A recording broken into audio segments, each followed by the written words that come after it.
सातारा शहरापासून अवघ्या 4 किलोमीटर अंतरावर वेण्णा नदीच्या काठी असलेले वाडेगावचे जागृत ग्रामदैवत भैरवनाथ या वाडेश्वर जोगेश्वरी देवतांची वार्षिक यात्रा मोठ्या उत्साहात पार पडली।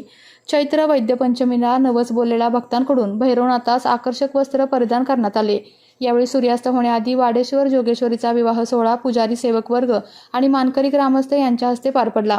हा सोहळा वेण्णा नदीच्या काठी 25 फूट लांब आणि 27 इंच रुंदीचा अग्निदिव्य तयार करण्यात आला होता।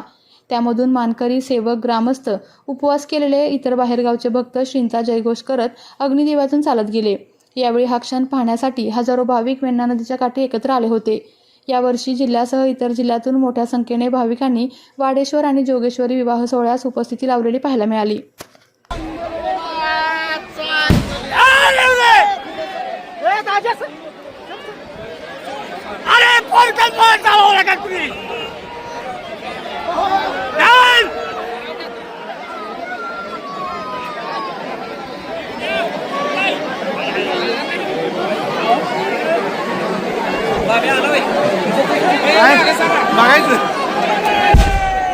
तुम्ही चाललाय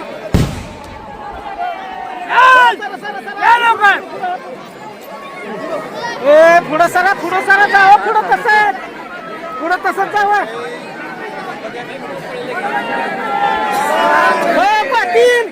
पाटलांचं झाड द्या चला चला चला चला चला पुढे चला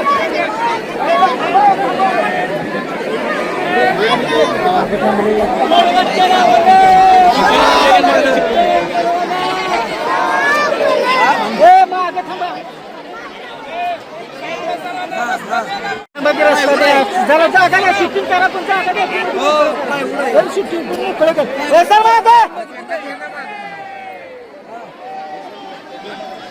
झालंय सगळे फायनल झाले सगळे ऑफिस चालू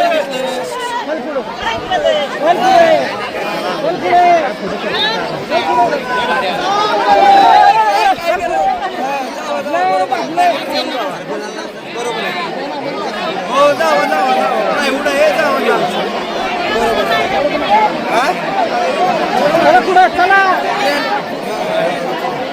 चला चला चला पुढे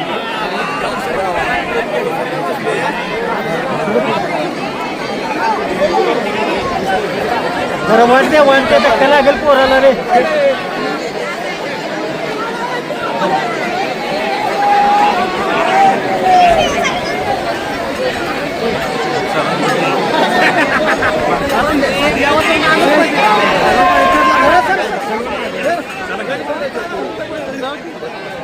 अरे वाट देखील तिकडून या फिरून बोल।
काय सांगाल काय वेगळं वेगळं पण म्हणजे वाडेश्वराची यात्रा देवाच्या हळदीपासून सुरुवात होते ते देवाच्या छबिनेपर्यंत चालतं. वेगळे पण म्हणाल तर इथे अग्निकुंड केला जातो.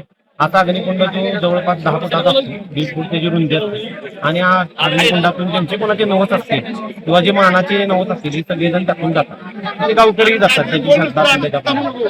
हा अग्निकुंड कंटिन्यू चालू राहतो देवाचे लग्न लागल्यानंतर आणि त्यातून बऱ्यापैकी भाविक तर जातातच. श्रद्धा असते प्रत्येकाची की आपण त्यातून गेल्यानंतर आपली काय विघ्न हरली जाते याप्रमाणे होते. आणि वेगळे पण म्हणाल तर ही यात्रा 3 टप्प्यामध्ये भरते. एकदा देवाची हळद असते, दिवसभर शृंगार असतो देवाचा आणि त्यानंतर संध्याकाळी एक काठी आल्यानंतर देवाची लग्न लागतात आणि अग्निकुंड भरवला जातो आणि त्यानंतर संध्याकाळी दुसरी काठी आल्यानंतर देवाचा छबिन असतो.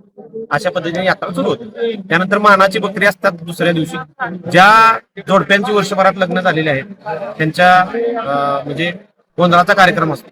संध्याकाळी गोंधळ चांगला भरतो देवळामध्ये आणि बाकी मग कुस्त्या, पारंपरिक तमाशे, नृत्य या पद्धतीचे कार्यक्रम ठरलेले असतात. यात्रा बरं.